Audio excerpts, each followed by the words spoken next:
Okay, we're on Eruvin, Perek Chet, Mishnah Yud, the 5th Mishnah in the 8th chapter of Eruvin. Says the Mishnah, we know that if you live in a chatzer, if a person lives in a chatzer, let's find our chatzer picture. Here we go. Let's say we have this chatzer. So we know if one of these people doesn't participate in the eruv, then he's oser, meaning his portion of the common area. That is oser to the others because he's not a partner, and therefore they can't carry in the chatzer without his permission, or he's part of the eruv. So the Mishnah says, what happens if I'm part of the thing, I'm part of the courtyard, but I leave? Says the Mishnah, I leave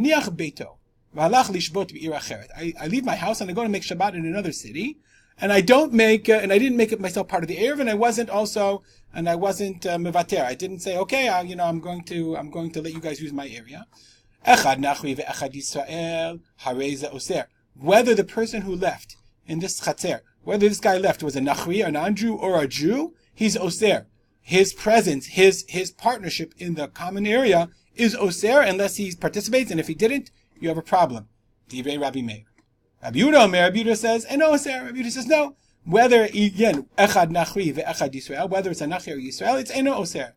What's a machloket? Machloket is a concept called dira below ba'alim.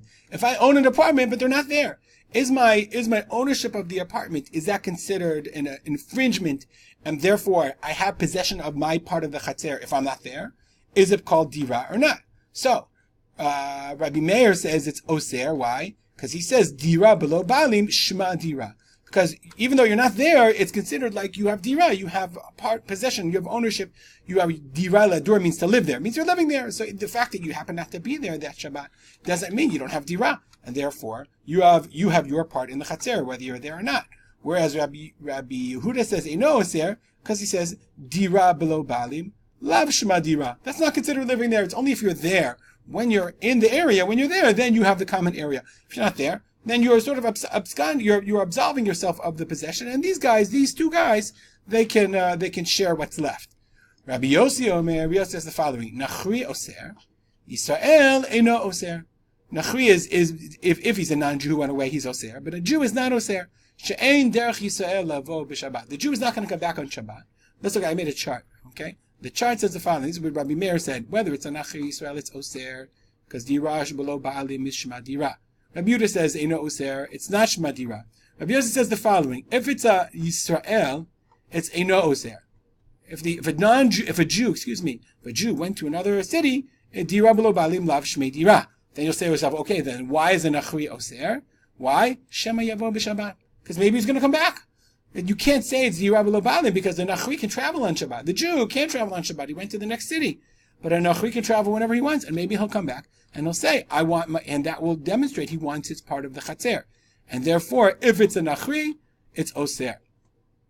Mishnah continues. Rabbi Shimon says, Afilu iniach beito. If he's a Jew, and he left his house, and went to go visit his daughter in the same city, Eino oser. It's not oser. Why? Shekvar hisia medibo. You went to your daughter's house, you're going to live in, you went to another part of the city. I don't want to be in my house, therefore I don't want my area of the chatzer. My portion of the chatzer is not mine. Hisia medibo. You removed it from your heart. And therefore, since hisia medibo, and I'm in the same city, nonetheless, therefore, even if I don't participate in the eruv, it's not oser. Bartanura adds a really interesting point. He says, let's look at the example. He left his house. He went to his daughter and his son-in-law's house. Says the Bartanura, Dafka bito. It's only if you went to your daughter and son-in-law's. Why? People get along with their sons-in-law. But if you go to visit your son in the same city, you're not leaving home for Shabbat. You're never coming back. Why? Maybe your daughter-in-law will get into a fight with you. Maybe titkotet means to get into a dispute. Your daughter-in-law will get into a fight, and you're going to leave. So therefore, the halacha Rabbi Shimon, that's how we paskin. If you go to your daughter's house, if you go to your daughter's house and you hang out with your son-in-law, you get along. But if you go to your daughter-in-law's house and you hang out with your son, things are a little more dicey, and therefore you still maintain the right to come back to your house on Shabbat if things don't get along that well. We'll stop here. If you have any comments or questions, as always, email me at rspolter@gmail.com. I'll dedicate a link to the memory of my father, Rav Simcha ben Yitzchak Kalman. Have a good day.